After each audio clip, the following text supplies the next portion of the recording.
So that was an adaptation of Giuliani's exercise number 4 from his Opus 48. And I've rewritten it, so I've adapted it to become just an IM, alternating IM scale kind of etude or exercise. The original has slurs in it, but I've turned it into this for the purposes of like one of the final exercises in my technique book that has tab. I also have another big, huge technique book that's notation only, but for my 20 favorite exercises, that book has tab, and some people want that. So this is number 19, so it puts together all the kind of scale work that you've previously done, including like shifts and melodic passages. The main point of this exercise is to just alternate your right hand fingers the entire time, no matter if it's an awkward string crossing or not. So I don't use A at all. I just use IM. You could also practice it with MA, but the idea of alternating 2 fingers the entire time is the most useful thing. It also has a number of shifts using open strings, so that's a good challenge as well. Now, depending on where you are, if this exercise or this adaptation of this etude is too difficult for you, don't worry about it. It's an exercise book, so you can just take fragments of it and practice the fragments, right? Some of the fragments are really excellent exercises in their own right.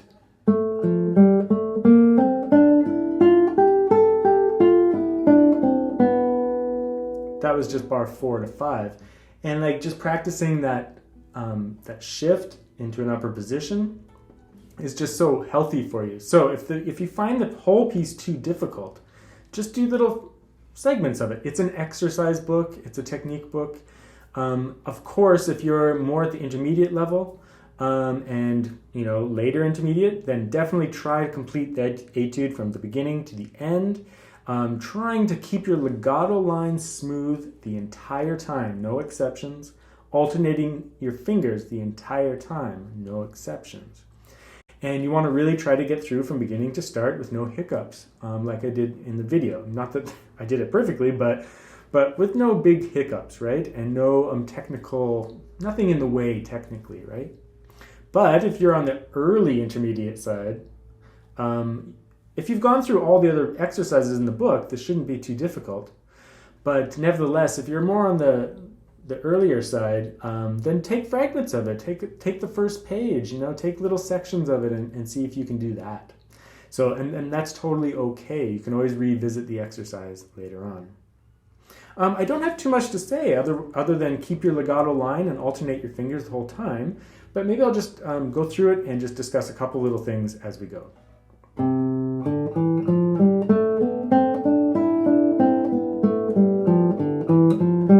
I use my 4th finger on the 3rd fret, as you see, which is a good idea. So there,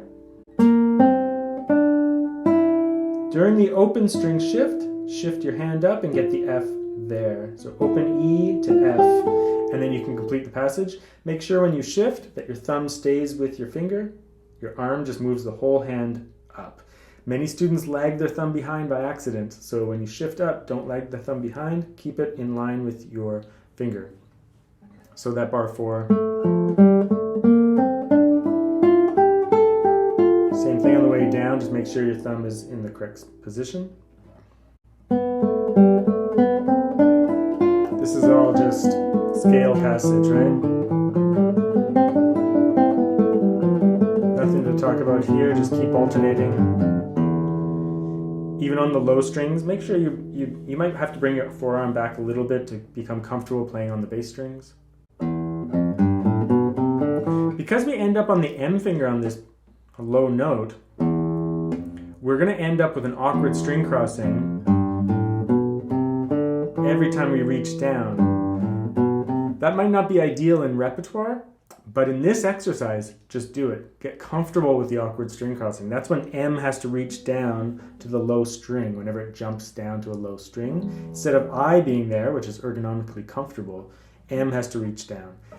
Practice it that way, because it's really healthy. Sometimes in guitar, you can't repeat fingers. You just can't do it. So you have to become comfortable even with awkward string crossings.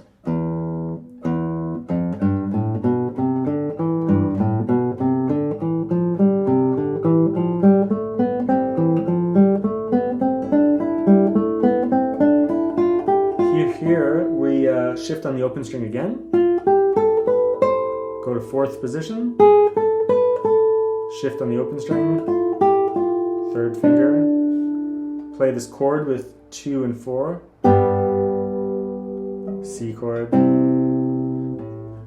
Up to the high E, right?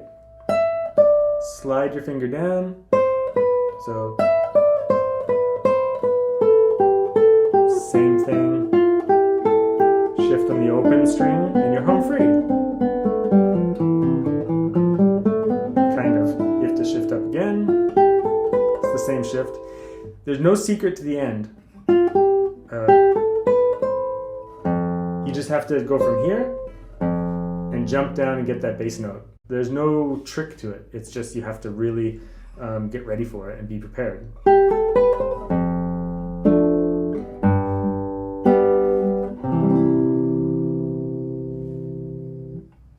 And that's it. It's just an exercise in alternating fingers. So I hope you found that useful. That's an adaptation of Giuliani's exercise number 4 from his Opus 48, and that's number 19 in my 20 favorite exercises. That comes with tab.